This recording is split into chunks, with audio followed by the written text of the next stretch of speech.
you have to fail, but you can't fail so bad that you never get another shot at success. So, and maybe you shouldn't necessarily strive for failure, but you just know that it's going to happen. Thomas Edison said, I didn't fail 10,000 times, I found 10,000 alternatives, or I found 10,000 things that didn't work, or 10,000 lessons.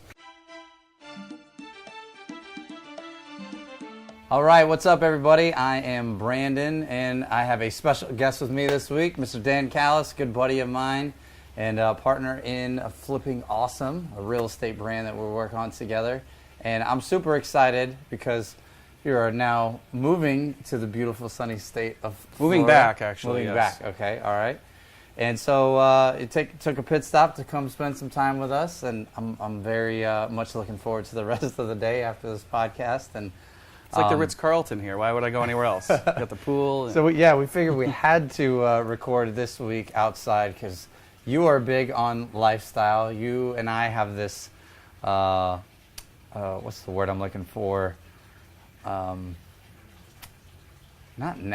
Desire for freedom. Obsession. Like freedom? Obsession. There you go. Yeah, it's not even a desire. It's a straight up obsession for freedom. So like what that's what we're going to talk about this week, amongst a few other things. But yeah, freedom. Let's just jump right into that. Like, where did that even come from for you? Why did you have a desire? How early did you have this desire for freedom? And tell us a little bit about Probably the first day I went to school. I wanted to be free from school. That was probably the good start, kindergarten or whatever. But and I think, this is today that the fact that we're here doing this is a testament to a certain level of freedom that we have. Right. And we're talking obviously of entrepreneurial freedom. We live in a free country, which obviously lends itself to being able to be free. Could we be doing this if we were living in Russia or China or even England or something like that? To lesser degrees probably. So yeah. So how long have you been an entrepreneur and been? I guess if you were to say like a true business owner, probably about 4 years. All right, so still relatively new. Realizing that freedom, but been working on it since elementary school. Yeah, I mean, it's like I think if you look back to some like great thinkers and successful people in this world, even like I think if you listen to like Quentin Tarantino or these creative people that would say, when I was in school, I just couldn't pay attention because I was always like, my mind was already ahead of what the teacher was saying, and I wanted to be somewhere else, and it wasn't engaging me to that degree, and it took me a long time to realize that. I mean, I went to Chicago Public School, so I got through, and I'm successful, relatively speaking, despite that fact. But, just going through and just not wanting to, I think ultimately a desire for freedom comes down to just not wanting to be controlled. And everybody's personality is a little bit different. Some people would thrive better having a boss or some people don't even want to have a coach. So the freedom comes with both sides of it, like being free to do what you want to do, ironically sometimes I think includes the willingness and the ability to submit or surrender to somebody who's ahead of you. Now that's talking mentorship, which is another topic altogether, but well, it's also taking on it's personal responsibility. Like I think a lot of people buy into the American dream, which we did we did 2-part podcast series on the American dream and what the American dream they actually quantify. The American dream technically is $130,000 a year household income, and you can live the American dream. But as you and I both depending know, on where you live, the American lifestyle dream. Thank you. Love you. The American my wife, dream, not a cocktail person, is really isn't. We call it a fraud. Sam and I go to good school, get good grades, get a good job, that sort of thing. Get yourself in debt in school, then get out and become a slave to the debt in your home, car, consumer, and even once you pay off the house, you still have property taxes, and you never really... You'll always find something. Right. So yeah, I think, there were several things that really kind of came up. It was probably started off like legitimately not respecting my teachers because they just didn't seem to be giving me anything of value. We're kind of naming this talk like freedom through leverage, and I think they go hand in hand because my brother and business partner Joe and I have been accused of being obsessed with leverage. And I think what that means is, leveraging, it comes in a lot of different formats, but other people's, they say the best the best path to success is failure, right? But really the way that should go is other people's failure is ideal, right? Because like Seth Godin, who is an amazing thought leader and one of my favorite thought leaders of all time, said, you have to fail, but you can't fail so bad that you never get another shot at success. So, and maybe you shouldn't necessarily strive for failure, but you just know that it's going to happen. Thomas Edison said, I didn't fail 10,000 times, I found 10,000 alternatives, or I found 10,000 things that didn't work, or 10,000 lessons. So leverage really comes down to like leveraging other people's knowledge, resources, assets, money, whatever. We'll get into that in a little bit as it applies to real estate or business and that. But I think it was just kind of like I just leveraged or systems, right? I figured out ways to kind of just get around the fact that I didn't want to do my homework in school. I didn't want to do I didn't want to do the reading assignments, and it's not because I was unintelligent or I couldn't. I didn't want to. I'd rather like collect baseball cards or I do these kind of things.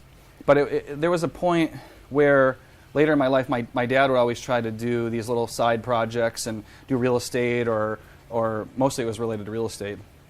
And I never really saw him get anything totally up and running, but he had 2 books that were on his shelf, and I was never a reader, but something caught my attention. One was Unlimited Power by Anthony Robbins, and one was Think and Grow Rich.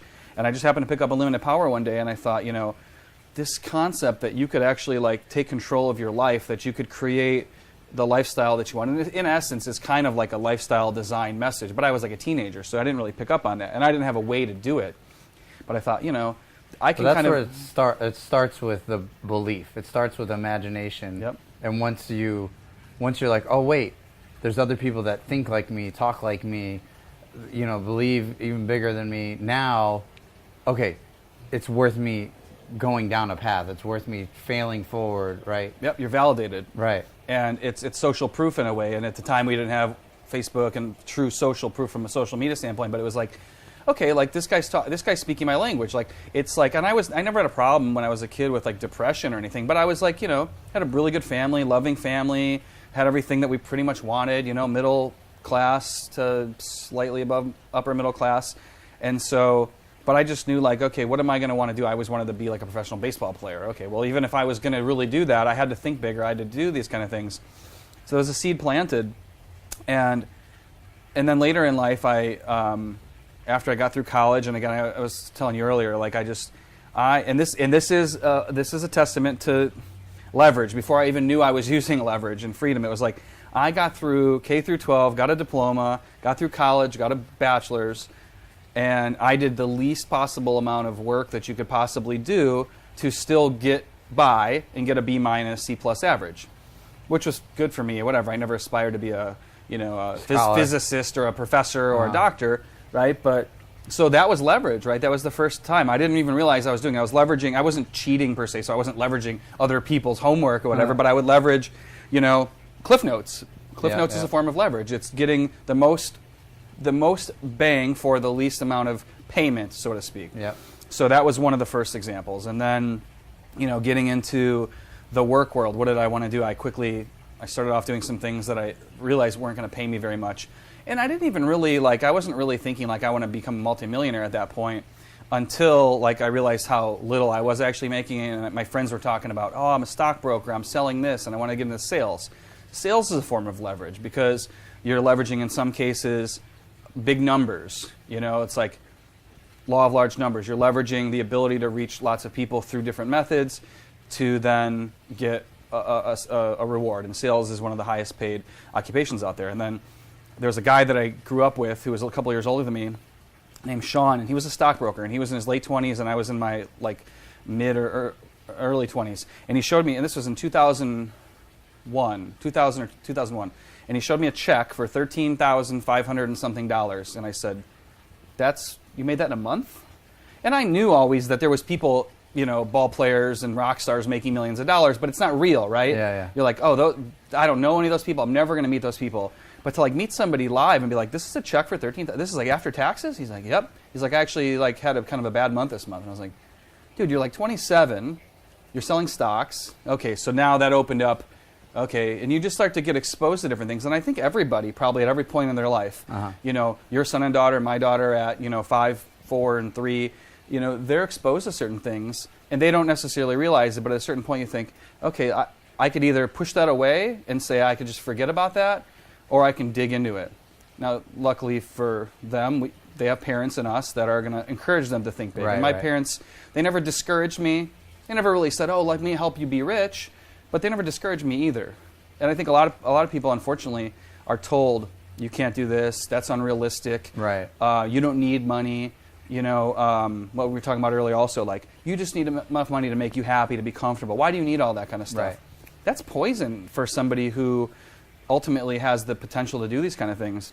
So let me get back for a second. So what do you think caused that drive for that obsession for freedom and wanting to be responsible for your own, you know, Yeah, well, okay, so... not just accept a paycheck from somebody and live the status quo? Right. So whatever it was that made me like resistant or even allergic to teachers and bosses was the same thing.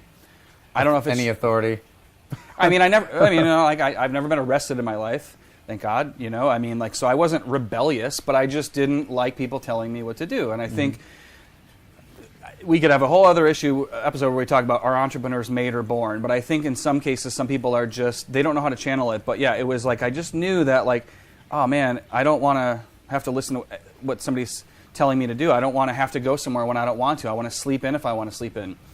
And I remember that, like, early on, I had some friends that were like working from home, and in like 2000, this was not as common as it is now, right? If somebody worked from home, it was like a rarity. And these sales guys were like, I get to work from home for a few hours a day. And I was like, tell me about that. That's like freaking awesome, man. I'd love to be able to do that, you know, eat lunch whenever I want to, not designated hungry time when my boss says it. And so it was that. It was the fact that I didn't want to be at school. I wanted to be doing other things. I wanted to be like watching baseball or playing baseball was a big thing for me, and I wanted to do that. And then I was exposed in 2001 to the world of MLM and network marketing, and had a run of that for 10 years, and that's another part of the story. But I didn't make a lot of money with that, but what I did get was, it was like the next step in personal development. People that were talking about, you can create passive income. This is this thing called residual income. This was before Robert Kiyosaki and Rich Dad Poor Dad. Well, MLM is beautiful because it leverages an existing business, an existing product. So you could, I mean, the most popular ones are pills and potions and powders, right? Supplements. I did that, and you could go and create your own supplement company. Good luck. Right? Or you could just tag on to an existing infrastructure that has all the sales material and has all the scripts and all the tracking and already makes a great product, right? And go share it. Go show the plan. And most of these you can start for, you know, you're in business for $500. So yeah, I mean, look, I have, you know, I could go on and both sides of pros and cons of that, and this is not about that specifically, but that was the first thing that brought me to that. And I saw, okay, so you mean to tell me, like, I can leverage the efforts of other people, I can build a downline, I can build a team, and they're not employees, and I can leverage the products that already exist. I don't have to do that. Of course, at the time, I would have had no frame of reference as to how hard it would have been to go source a product. You couldn't really do too much drop shipping back then, especially with supplements. None of that existed then. This is only, you know, I'm not talking about the dark ages. This is like 15 years ago, 18 years ago. Just a long time. But yeah, so I was just like, wow, there's people that are making 6-figure, 7-figure incomes. They're like working when they want to work. They're sleeping in. Why not me? Yeah, and why not me? And it's like, and that's the thing. It's like it builds a belief. And I see these people, and I think, I may not have got the best grades in school, but I know I'm smarter than that guy, and I'm harder working than that girl, and I'm better looking than that guy. Like, if they could do it, assuming that they're not completely BSing and saying that, but you know, and there's some of that, but you know, there's people that have success. So that was the next thing, and I tried to do that for a long time, and it was more about the personal development there. It was more about really just learning how to think big, the magic of thinking big. Robert Kiyosaki stuff came in, how to, like, you know, go from an E quadrant, be an employee, working for other people, working for yourself, S quadrant, trading time for money. As soon as I heard that message, I was like, trading time for money, yeah, that just sounds so harsh. That's so limiting. Even if you're making $500 an hour.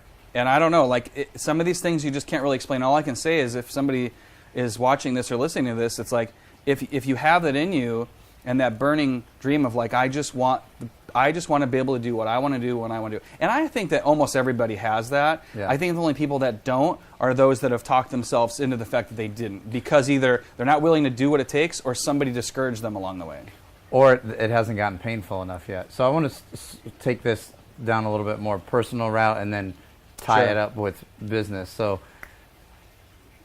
the reason that we're entrepreneurs and you have this obsession for freedom may have started with that, like, well, I don't want to be controlled, or I don't like people tell me what to do or whatever.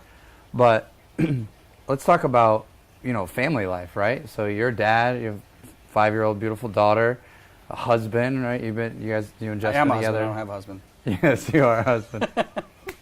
11 years, right? Yep, 11 years.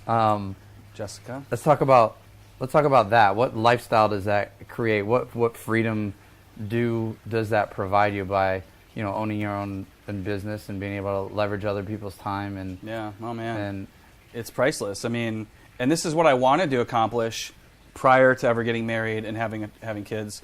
When I was in the MLM world, it was like we talk about the way that Eric Thomas tells that story about when you want until to you wanted something bad. so bad that if you were they say that, like, was it Aristotle or whatever, took the student's head and dunked it under the water and said almost to the point of death and said, what did you want? What did you think about? All I could think about was air.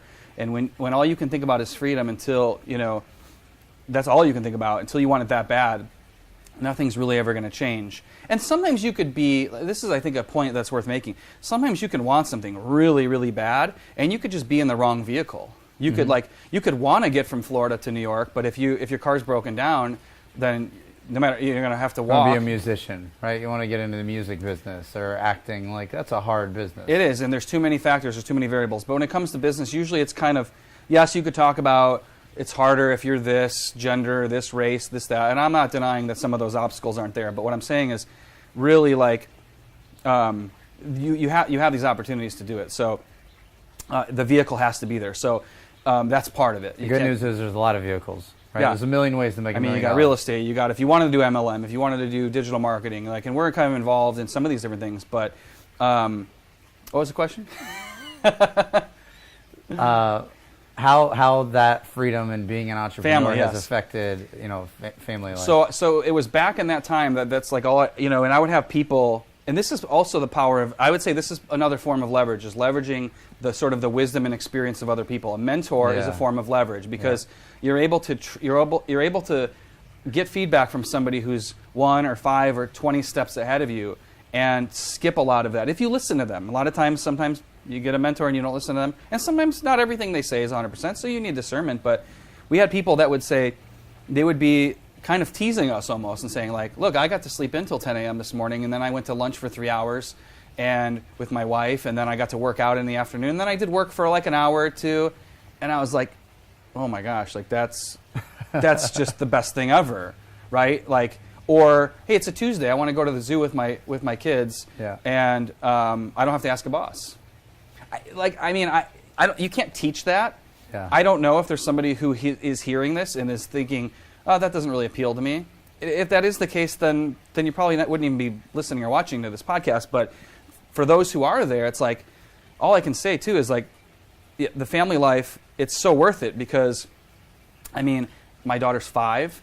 For the entirety of her life, I've been working from home. I've been able to, essentially working the 4-hour work week like Tim Ferriss talks about. I can do that at times. So it is real. It can happen. Some people that say it's not just haven't done it.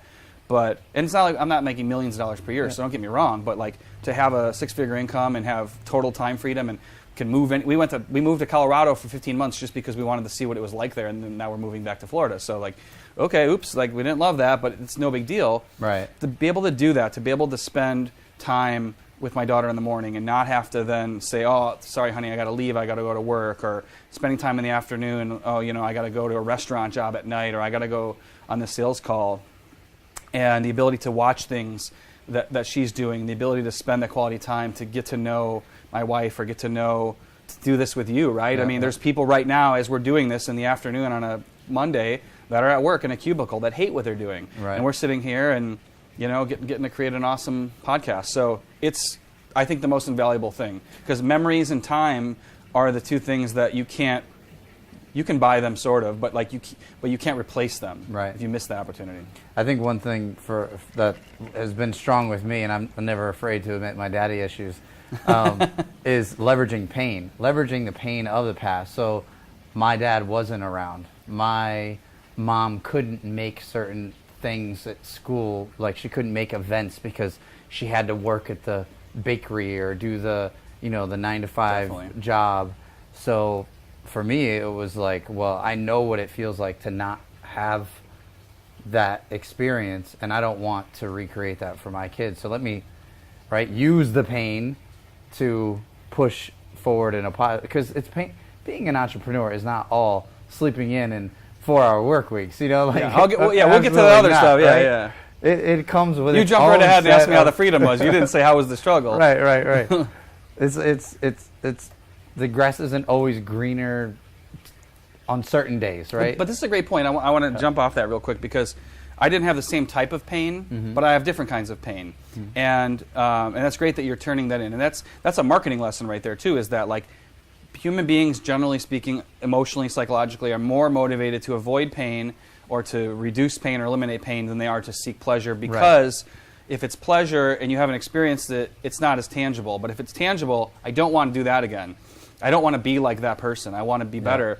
Then that is leverage. And for me, it was like I didn't have that pain as a child from a family setting.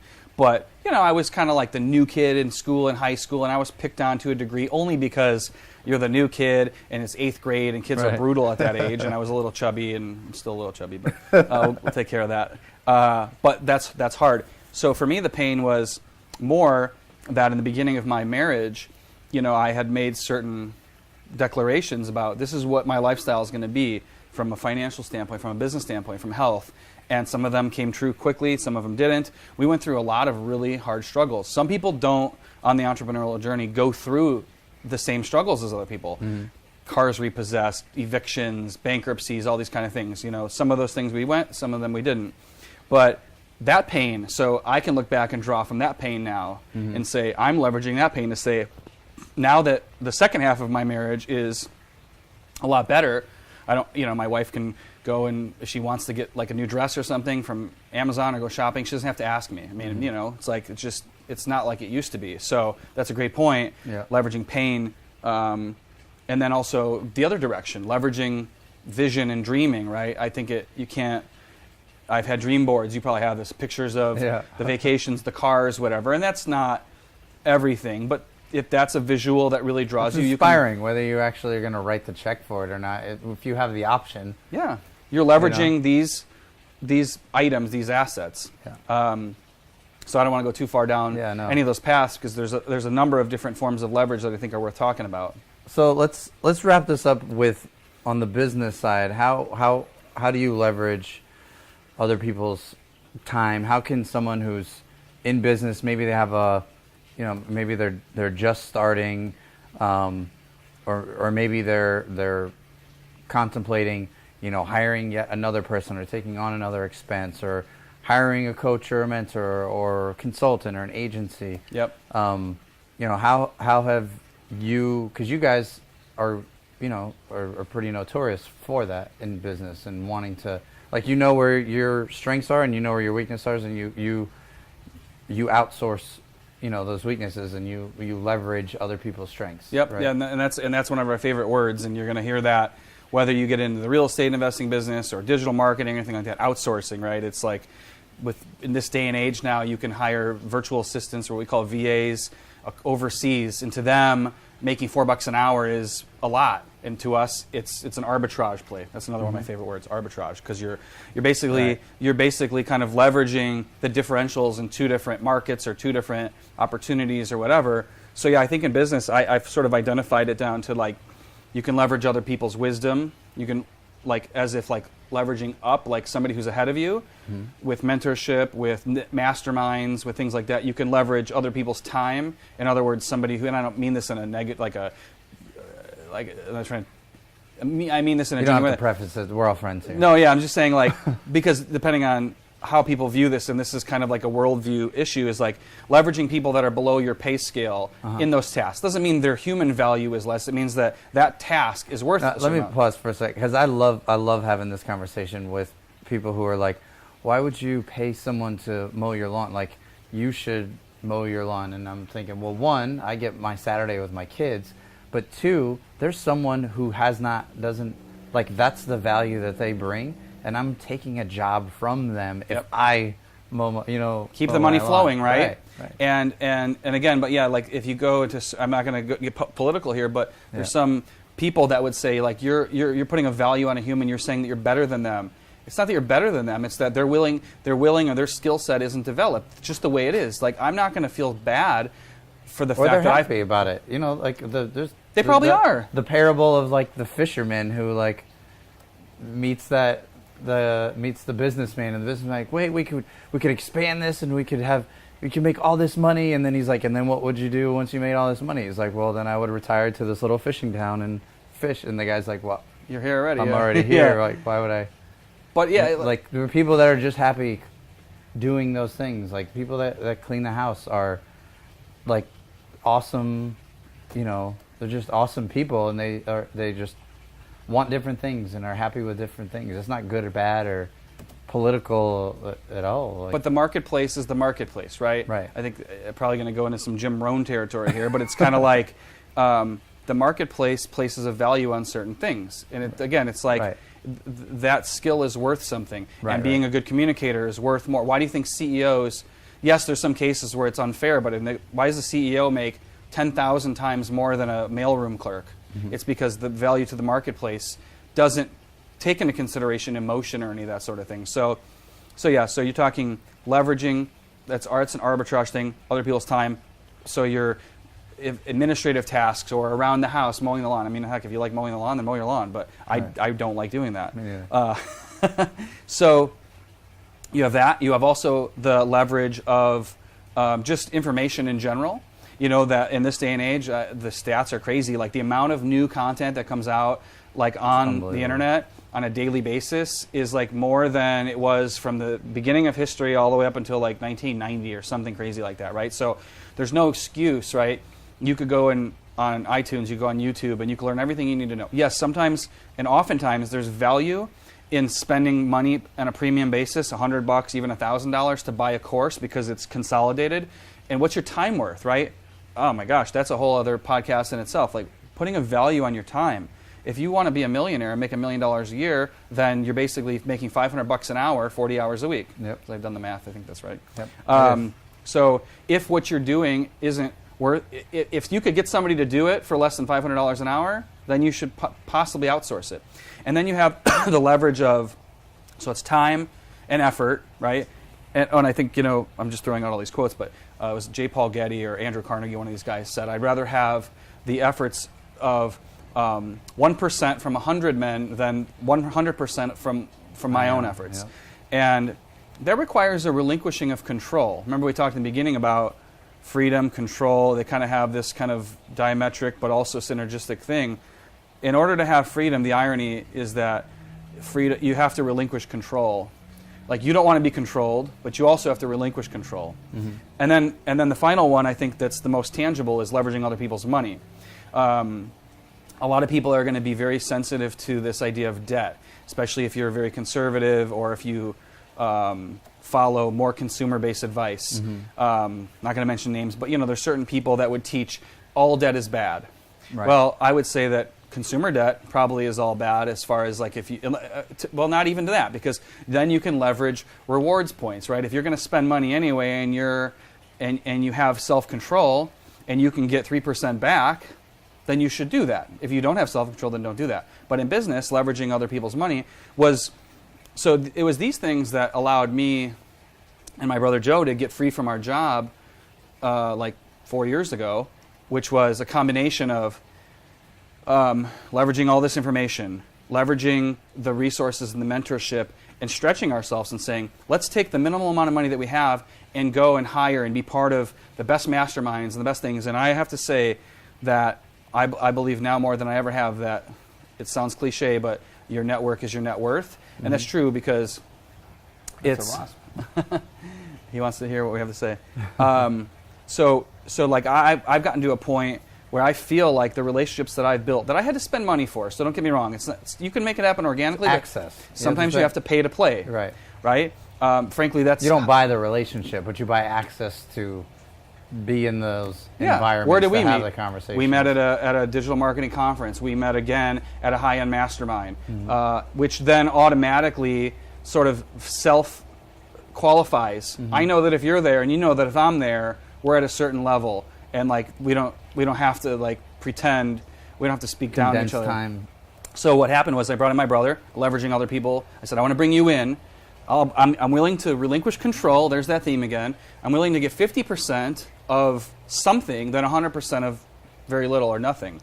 So that was a lesson. And we said, okay, now I'm going to leverage systems. We're going to start using technology. Let's start using Facebook ads. Let's leverage the ability to access millions of people based on their interests. Let's leverage technology. Let's build marketing funnels and landing pages and email marketing that's automated. All leverage, leverage, leverage. And then let's set up a relationship where, okay, like I'm kind of sick of jumping on the phone. I've been in sales my whole life, but I just don't. That was the whole trading time for dollars. I don't want to have to pick the phone and keep talking to people. How do we build something where it just kind of runs itself? So the company that did the funding saw what we were doing. We got money as customers, so we knew that it was like totally legitimate. That money allowed me to get free from my job, by the way, which then allowed me to spend full time and leverage my time better, which then led us to replace our incomes, and then he left his job.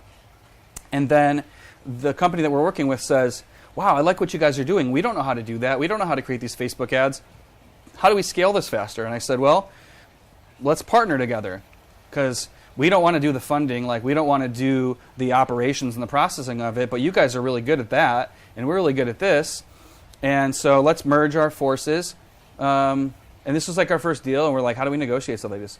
Okay, you pay for the advertising on Facebook, you pay for the agency that we're going to manage and hire, and you pay us a certain amount every month that covers, we just made up a number. I was like, I want to make like 6 figures. Okay, for both of us. Okay, this month, this. He's like, okay, that sounds good. So we set up a deal because the relationships that we created, the information that we had acquired, the funding that we got so we could get out of our jobs, so we could put towards some of these kind of things. And we set up a deal that we set up the thing one time, the system ran, we monitor it a little bit, and the system ran, and they handled all the sales calls. We got to the point where we were doing 200 to 300 phone appointments per day. How many times did we jump on the phone? 0. It was a partnership we put together, so we had to kind of split, millions of dollars of revenue and profit on a yearly basis, but a little bit of a lot with leverage, with not having to do that, goes a long way. And so we're at the point now in our life where that's been running for a few years, but we realized, oh wait, so we're not, we never claimed to be real estate investors. We just said we're a resource center. We're going to provide you funding because that's what we wanted. But now, if we can help other people get what they want, then we got what we wanted. And then we provided other products. But then we realized, okay, we can only go so far with this because we're not actively doing real estate. We're not going to pretend that we are. We're not going to be posers. We need to bring in somebody that has some skill sets that we don't have, which is where you came in. So, it's like, who can we bring in that has real estate experience, that's legitimate, that's trustworthy, that has the same values, and you think back through your network, and you have this Rolodex that you can always draw from if you need a partnership, if you need advice, and it's so empowering to have that, to think, okay, who would I want to do? And it was just like, well, Brandon, he came to mind, and he's this very hardworking guy. He seems like he's very good at execution. Execution is not my number one thing. It's more about activating things, starting things up, creativity, vision, strategy, and so we're restructuring, and we're willing to say, okay, we'll carve out a little bit more, and we'll give somebody an unlimited upside, and then we have this partnership. And now we're doing this with multiple different businesses. We have an idea. We don't necessarily have the time or the bandwidth to do it all ourselves. So you find somebody and you give them a piece of the action, you give them the direction. So it's worked so well for us. And now we're in the mode where we're looking to go from a lifestyle business to, like we talked about earlier, how far can you stretch a lifestyle business towards an empire but still have lifestyle income-wise? Right. And that remains to be seen. So, freedom, Awesome. leverage, it all kind of goes together. And I think you have to just have a real burning desire and be around people that really stretch you. Yeah, that certainly helps. See, if you're around a bunch of negative people that have a bad view on money and say things like that, I can't afford this, or I just want to be happy, or I tried that and it didn't work, so this whole real estate must not work, digital marketing must not work, forget it. So you got to leverage relationships, money, time, resources, assets, all those things. And I think that's the key. So if someone is looking for funding for their business, that's the business that you started, how would they, do you have any pointers, recommendations, or resources? I mean, yeah, it all kind of depends what type of business you're in. I mean, I've been in finance and I've been in the funding business for, But for working capital, you guys, that's what you guys specialize in. For that specifically, I mean, we started a business called Funding for Flipping for real estate, but it's the same kind of, it's the same kind of program that could be used for any type of business. And yeah, the cool thing was, another form of leverage, right? I didn't have good credit, but my brother did. And so it was a good partnership from that standpoint. So that particular program is, you just have to have like pretty good credit, like 680 plus, but and being in the mortgage business, I can appreciate this. There's like no documentation, so we didn't have to come up with all these financials. It's based on like projections. It was just a really good setup, and we got like 120,000. But if you're going to do a mortgage, you're going to do an SBA loan. It's like stacks of documents. Yeah, but $100,000 to start a business is a lot more than I had. If you know what to do with it. Right. Yeah, I mean, don't do that if you don't know what you're going to do with it. Yeah. But we were like, okay, well, this was working. We just wanted to make it scale faster. Yeah. And it's like, people say, do you really want to like get a loan? You want to do that kind of thing? Well, if you take a partner on, you're giving up 50% forever. What's more expensive than that? Yeah. That's so true. So again, it's not for everybody, but if somebody wanted to be able to get capital that way, yeah, there's sources on that available. So check out Funding for Flipping, especially our audience that listens, that is in the real estate investing space. Yeah, fundingforflipping.com. Like I said, that's. But anywhere else people can learn more about you and what we're doing? Well, our thing that we've been doing for the past 4 years, flippingawesome.com. A lot of really good stuff, and there's a lot of lifestyle stuff that we're going to be doing as well too. So if just general entrepreneurial, personal development and motivation and leadership and that sort of thing, we'd love to have anybody be part of that.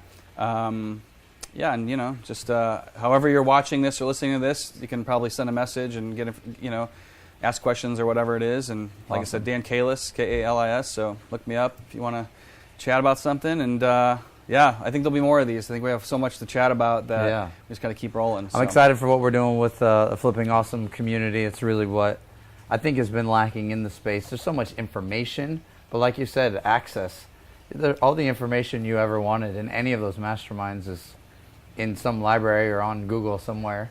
But it's leveraging other people's experience and other people's time and network when you're in a community. Now, these are obviously masterminds are a much higher price tag, but we're creating that within Flipping Awesome, where it's a community of active investors working together, help each other out, share resources, and I think one of the other real quick, just one of the other things that was our vision for that was to, and this ties in with the lifestyle thing, is to help people to be more of a true entrepreneur, whether a real estate entrepreneur in this case, but like as opposed to being self-employed. And like I think you either need to decide, like you're going to be a complete specialist in something. You're going to be a thoracic surgeon, right?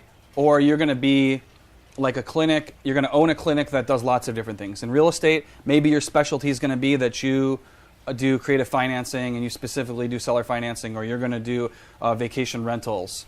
Or if not, then you might as well be a broad spectrum entrepreneur and say, look, I'm a real estate entrepreneur. I'm a real estate person. Like I can basically help you one way or another and point people to resources. And I think that's really what this is kind of going to be, is that you're well-rounded. Like especially with real estate, you get an opportunity. What am I going to do with this? Am I going to buy it? Am I going to wholesale it? Am I going to get seller financing on them? Am I going to do a lease option?